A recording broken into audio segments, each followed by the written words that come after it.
Today we're talking about why no one wins and everyone loses thanks to these AI Super Bowl ads. Welcome back to the AI Daily Brief Headlines Edition, all the daily AI news you need in around 5 minutes. Trigger warning. If you work at either Anthropic or OpenAI, you are probably not going to like the beginning of this episode. Yesterday, Anthropic absolutely took over the AI conversation when they dropped their first ever set of Super Bowl commercials. The commercials do not talk about the basically magic wand we now have in our pockets. They don't talk about all the things you can do. They don't talk about all the value that AI could be bringing to people's lives. Instead, all 4 commercials in the campaign are focused entirely on OpenAI's planned forthcoming ads. In one version, a user asks how to get along better with his mom. The AI, portrayed as a middle-aged female counselor, delivers some generic advice. Then the AI pivots hard into an ad for a mature dating site. Another version of the ad opens on a scrawny teenager struggling to do pull-ups in the park, copying one of the shots from last year's Sora commercials. In this one, the AI is depicted as a muscle-bound dude. It tells the teenager that it's achievable to get a six-pack quickly and offers to build a workout plan. Once the AI learns of the user's diminutive height, however, it offers a sale on a pair of insoles that, quote, make short kings stand tall. The ads each feature an opening title splashed across the entirety of the screen: betrayal, violation, treachery, deception. They all close on the tagline, ads are coming but not to Claude. So OpenAI shrugged it off laughing, saying, hey, those were funny, but we're going to do what we're going to do, right? Or they employed their God-given right to say nothing and to not have to comment on every single thing that happens, right? No, they did not. Instead, they decided to bite back and bite back hard. CMO Kate Rausch writes, those ads are funny. Here's what's not funny. Calling ads a betrayal when your business model is selling paid subscriptions to companies. ChatGPT has more free users in Texas than Claude has globally. Real betrayal isn't ads, it's control. Anthropic thinks powerful AI should be tightly controlled in small rooms in San Francisco and Davos. That it's too dangerous for you, that the future should be built somewhere else by someone who is smarter. We don't believe that. Sam Altman wrote more than 400 words in response on Twitter, saying, I wonder why Anthropic would go for something so clearly dishonest. I guess it's on brand for Anthropic doublespeak to use a deceptive ad to critique theoretically deceptive ads that aren't real. He also dropped the same line around more people in Texas using free ChatGPT than total people using Claude in the US. He even went so far as to call Anthropic an authoritarian company. Now, it does sound like OpenAI will also have a Super Bowl ad, so we'll see how that goes. But a couple quick thoughts about all of this. So first of all, let's talk about the response. The short of it is, this isn't how a market leader responds. There's a famous line in Mad Men where one of Don Draper's employees says, I feel bad for you.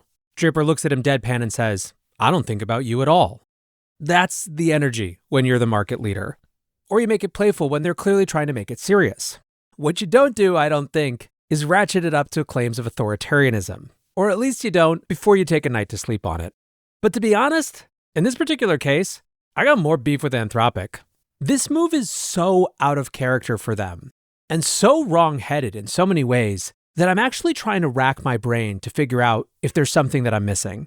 First of all, what I will say is the ads are funny. And I actually think that if you look back at the history of Super Bowl ads, and I've actually done this numbers crunching before because I made one a few years back, something like 90% of the top-rated ads every year are humor.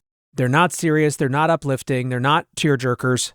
There are very, very few companies who can pull off that sort of highfalutin ad in the Super Bowl setting.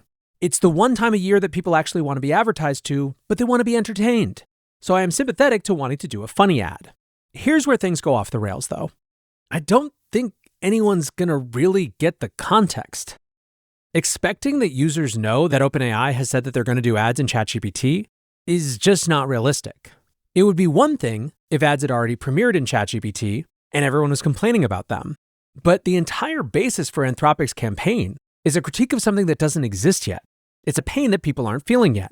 I think that's going to significantly diminish the impact. Second, and this is where I start to move from having critique of strategy to being actively annoyed, my strong guess is that a pretty big chunk of people who like these ads are going to like it because it confirms their suspicion that AI is just the latest way that tech billionaires have come up with to control your life and take your money. I think that Anthropic is with this ad not primarily taking down a competitor, but feeding into a critique of the industry as a whole. I think that these ads make things worse, not better, in a US that is already more skeptical than basically any other country in the world of AI. Now, as I've said before, people are allowed to be skeptical of AI, and the technology industry has made the bed that we now all lie in. But there is a tidal wave coming to shore, and the net impact of people being annoyed at AI as just another tech thing is that they're not paying attention to it and they're not being prepared for it. And I think in that we are doing them a massive disservice. Finally, this is just the opposite of the brand vibe that Anthropic has spent 3 years building. It's petty, small, doesn't tell any of the stories that have made Claude such an insurgency recently, and ultimately, I just kind of think it's sad. It's not going to stop me from using Quadcode for 24 hours a day, but I think when you take all this together, it is a big L for the entire industry. Now, the funny thing is, for as much as we're talking about these Anthropic Super Bowl ads, they actually weren't the biggest impact Anthropic had on the world this week. That came when a Quadcode plugin wiped billions of dollars off of the global markets. So for there, we will end our headlines and move on over into the main episode.